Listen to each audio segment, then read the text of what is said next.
I'm Bevan Varland. I'm a chef, artist, and food for me represents laughter, enjoyment and family. Food should be creative, it should be full of heart, it should be punchy with flavour. I want to be able to link people back with their own food connection and help them become better cooks, better growers and enjoy their own food stories.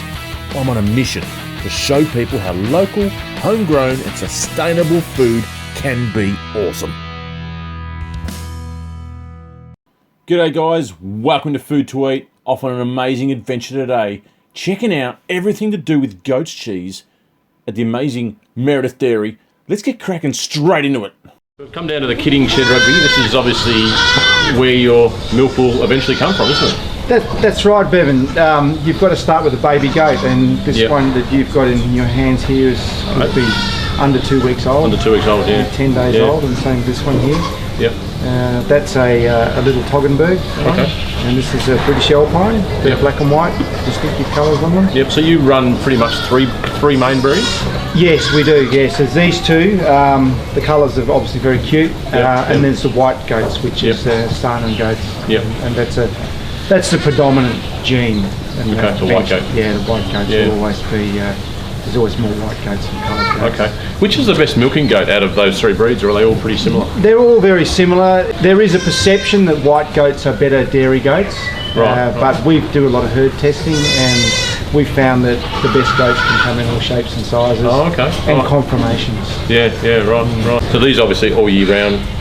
These will lactate for about 7 or 8 months. A goat will lactate for, and then we'll dry it off. And so at any one time, as I said earlier, we've got 5,000 dairy goats. Yeah. At any one time, we're generally milking about half of them.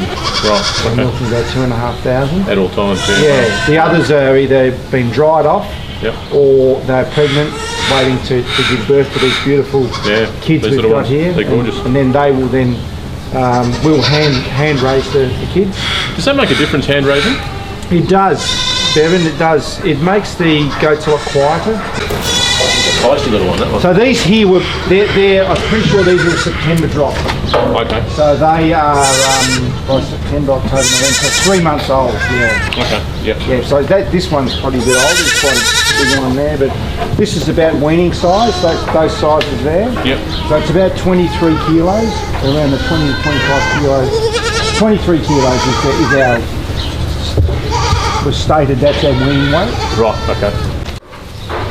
So we've come now into your main herd, Rugby, or some of. Yeah, so these are adult goats, Bevan, and they're a mixed age mob of goats and mixed colours too, as you can see. Yeah. There's about in this whole shed here, there's about 350 goats. Yeah.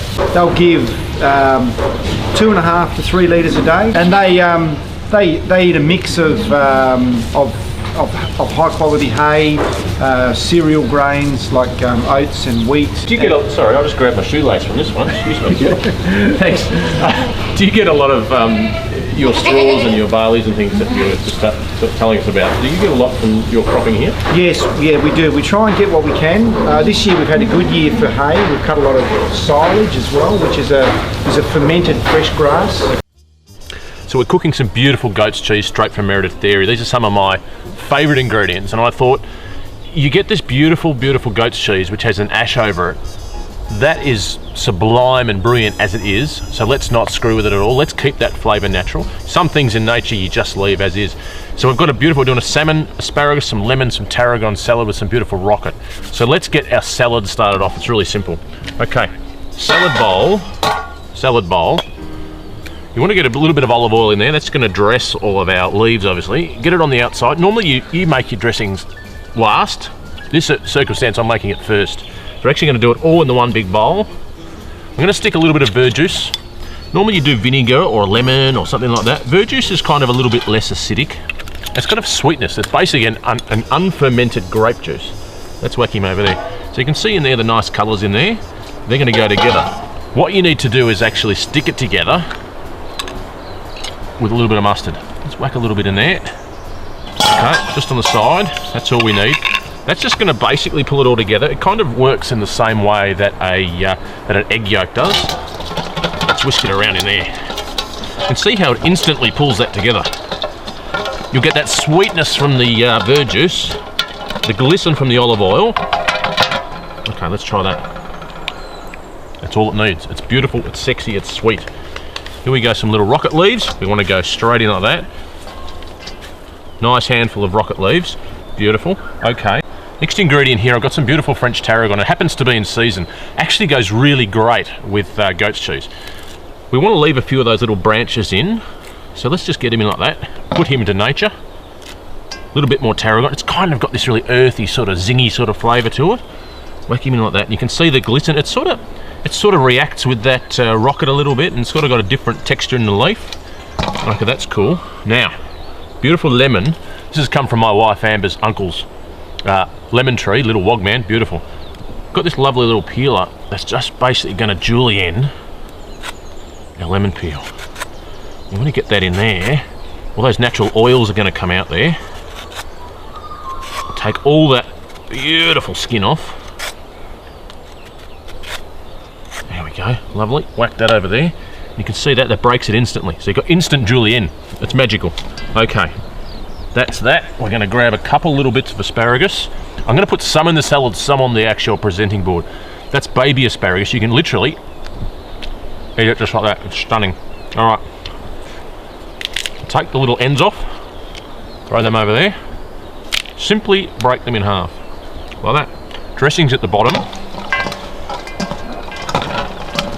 Very quick salad, isn't it? Simple. There's simple flavours in there. That's all beautiful and mixed. You can see the glisten in that. Stunning. All right, I'm going to wipe my hands. Let's get our little presenting board up like that. Okay. Here's all our lovely ingredients. A couple of these beautiful more asparagus. Let's put a little pile here on the side there. We'll get a couple over here. This is sort of like a big Moorish feast that you can just jump in and you can eat it all. Okay, then we've got some beautiful salmon. This is stunning Tasmanian salmon, really lightly smoked, and you can see that beautiful, that bloodline there. We want to kind of flip him over and roll him around so we've got a nice rosette. Stick him there like that. Bit of our beautiful, sexy salad here. You can really see in the sun, it's picking up all that goodness. Let's put a bit there. And we'll put another bit just over here. And let's put a tiny bit just over there. That's nice, beautiful. Wipe the hand again. We'll get some more smoked salmon going. Okay. Cover that bloodline. Flip him around there. We've got a nice rosette sticking in there. It's kind of like a garden, isn't it? A garden on a plate full of salmon and goat's cheese. Beautiful. Salmon. So these basic items here, they're classic flavours that go really well together. A little bit more tarragon. Let's just pluck a few little sort of leaves and we'll stick them around on the sides like that.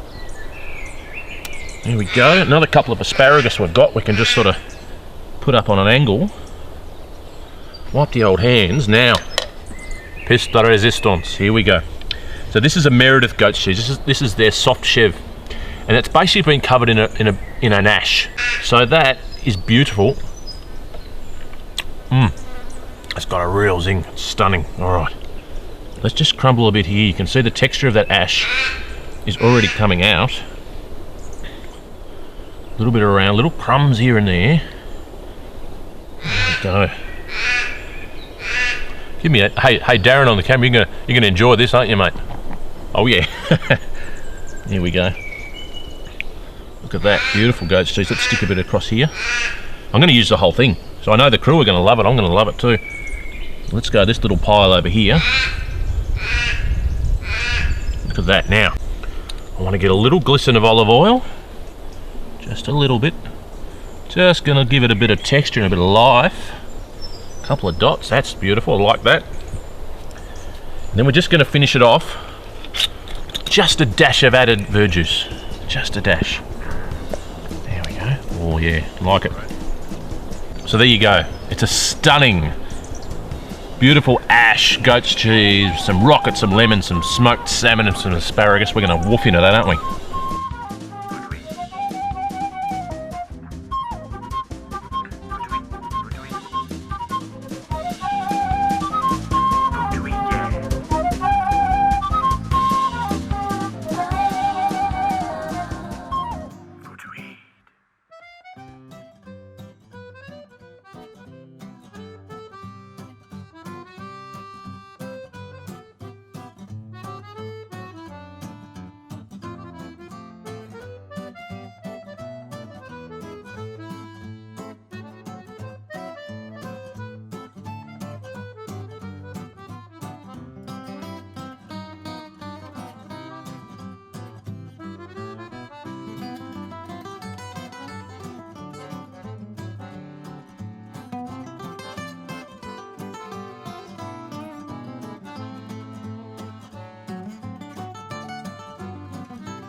check out this beautiful thing.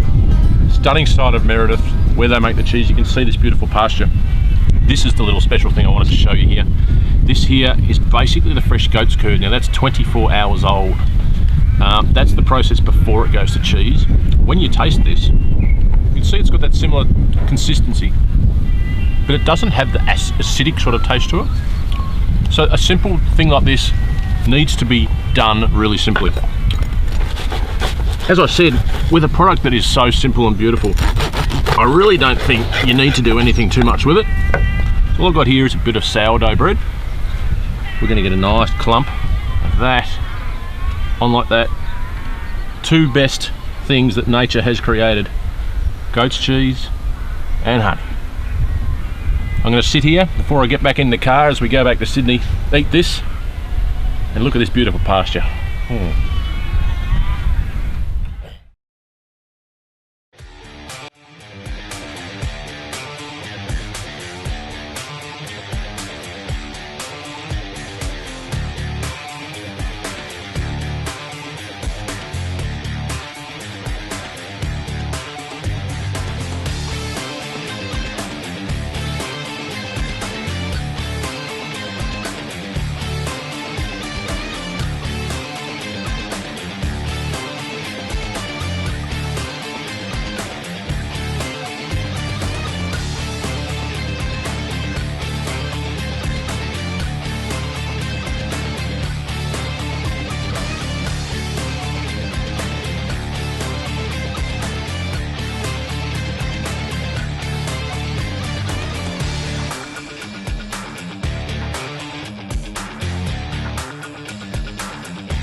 So guys, been an awesome morning out fishing with my mates on the lake.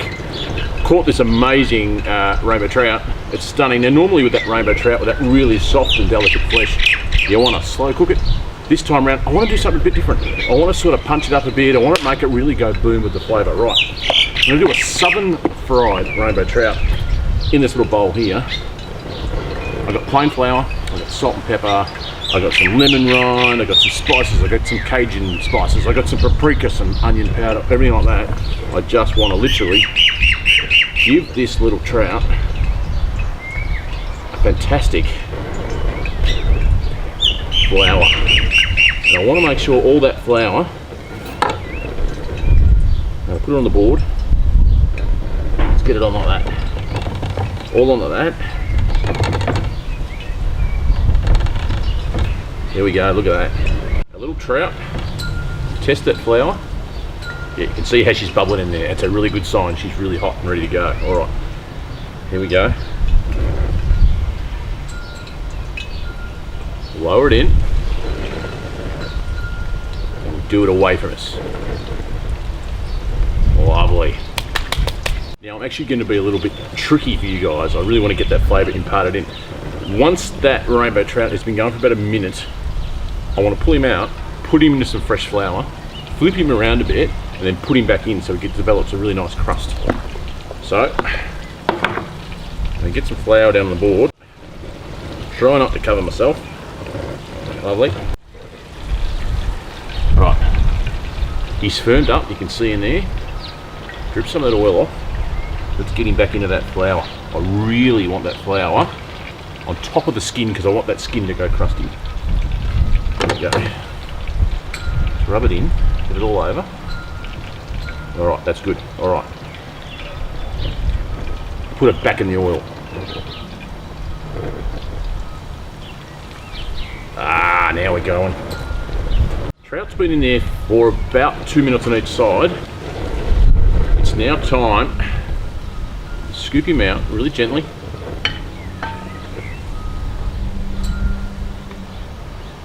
And put him onto a piece of parchment just so he can have all the oil drained out of him. So he's nice. I'm going to remove that oil now. Into that pan I've got some coconut oil. A little bit of olive oil as well. Spot on. Right, let's get in with some capsicums.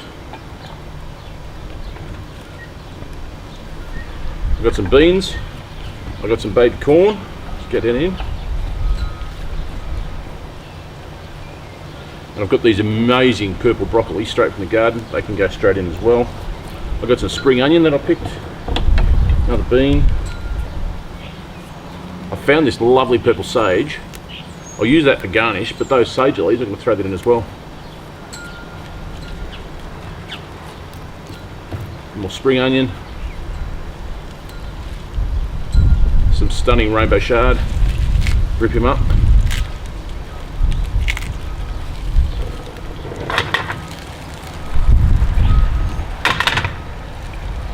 I've got this little sauce here. Aioli. A bit of golden syrup. Big pound of chipotle chili sauce in there. The golden syrup's going to give it sweetness. That is going to go for our trout just underneath, and it is going to be absolutely mind-blowing. I'll taste that now. Bang. Boom. So our veggies have just been softening. I want them al dente. I still want them a little bit crispy. I want to have them a bit of life and a bit of pizzazz in them. I've just literally left the capsicum so it's still crunchy. The corn and the beans are going to be crunchy.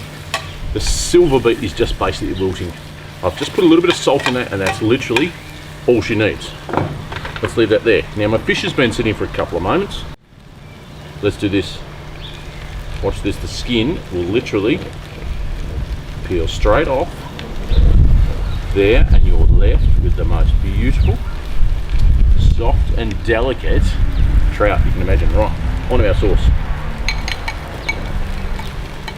Let's get our sauce there.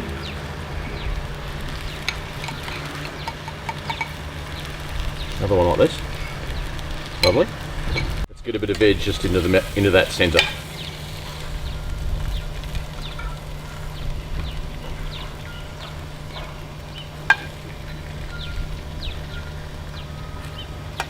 Get a nice red one. You really want that colour to be jumping around a bit. You can smell the coconut oil, you can smell the olive oil in there. It's a nice little bit of sage on it. Some rainbow shard. It's pretty special. Let's get our piece of fish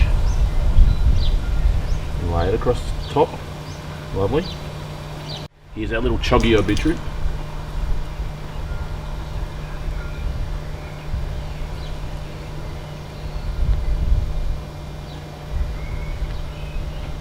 One more over there, love it. Now I've got these little purple sage flowers. Let's just chuck a couple on here like this, just around the trap. Oh, look at that. Most beautiful rainbow trout, caught this morning. Cajun spices, a stunning vegetable salad from that garden behind me, and a chipotle bang on mayo. Boom time, get that into you.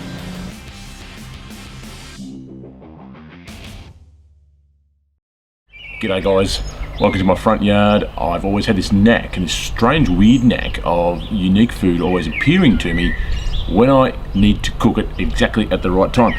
A couple of weeks ago, it's goose laying season. I had this lady come up to me and she offered me this wonderful goose egg to cook, so I thought, what better place to do it than make an amazing goose egg, poached egg. It's pretty fantastic. Okay. How I'm going to cook it today is a little bit different. I'm actually going to cook it using the Sous-Vide method. Now the Sous-Vide method is a modern style of cooking. It's basically a hot water bath. It's set at an exact temperature for an exact time. So it actually limits the amount that can go wrong, and it actually improves the flavour in so many levels. Eggs are absolutely stunning. And the best temperature for one of these babies is 63 degrees. So, because he's so big, we need to do at a really good time. So 63 degrees for 75 minutes. And what we're looking for is a yolk that is beautiful and buttery. And when we cut her, it's going to be nice and gooey and have a little bit of that yolk porn that comes out. Okay, slotted spoon. And I'm literally just going to lower it into my sous vide machine. It's a heater and it's a circulator, so it's going to have that water continually circulating, keeping the water at an exact and even temperature. Okay, all we want to do with that egg is lower him in, put him to the bottom, and he's literally going to be knocking around in the bottom of that. We're going to leave him in there for 75 minutes, and then we're going to come out, bring him up, and make an awesome salad, which is coming from my garden naturally. Here we go. So welcome back. Our amazing goose egg has been in our sous vide for 75 minutes. She's ready to come out. Scoop her up. Wow. Here we go. So, according to the science of sous vide, the inside of that egg and right through to its core will be exactly 63 degrees. Our little reader on our sous vide machine is still saying 63 degrees. Okay. What we have to do now is, there we go, we want to break that shell. Alright, there's going to be a little bit of solidified egg white that is not the protein base wrapped around that egg. So now what I've done is I've pulled it out and I've pulled off some of that exterior, and you can see how gooey the whites are still in there and the yolks. So what I'm going to do really gently is tip it into that bowl.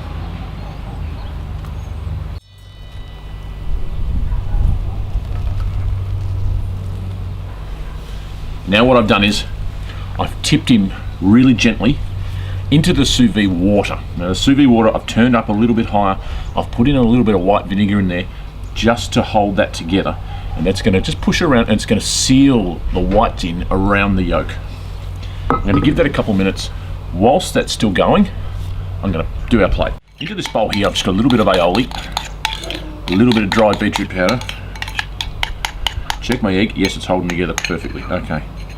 And a little smear like that, and let's smear it down. Go a little bit more. Beautiful. In here, I've got a bit of spinach, a little bit of beetroot leaves. I've just put a little bit of commercially bought dressing on it just to give it a bit of flavour. You can do a lemon vinaigrette on it, something really nice. Okay, let's put that down onto our plate here. That's literally just going to be a bed for our lovely poached egg just to sit on top of. I've been to the garden, naturally. I've got this amazing sorrel, which is called a bloody dock. It's a stunning vein throughout the leaf there. Let's just lay that across our salad. Let's go down like that. That looks good. Some wild dill. Let's cross it over there like that.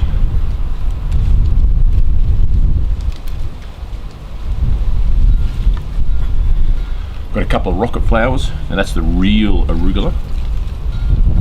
Lovely. We've got some lovely purple sage. It's in flower right now, being spring. Gorgeous. And nasturtium. I love that. That leaf there with the yellow and the red vein on it. That is gorgeous. Beautiful. Love it. And those little real spiky bits. I think that's cool. Let's do that. Ever so gently, I've scooped out our gooey yolk, and it's rolling around there, and it is beautiful. Oh yes, look at that, stunning. And because that nice soft yolk is playing around on that plate there, this is where I've got to season it. And I've got some truffle salt, a little bit of sea salt and a little bit of black truffle, which is just going to bring the flavour out, the real creaminess and the rich flavour of that amazing goose egg. There you go, ladies and gentlemen. A 63 degree poached goose egg, a stunning salad, some beetroot mayonnaise. Get into that.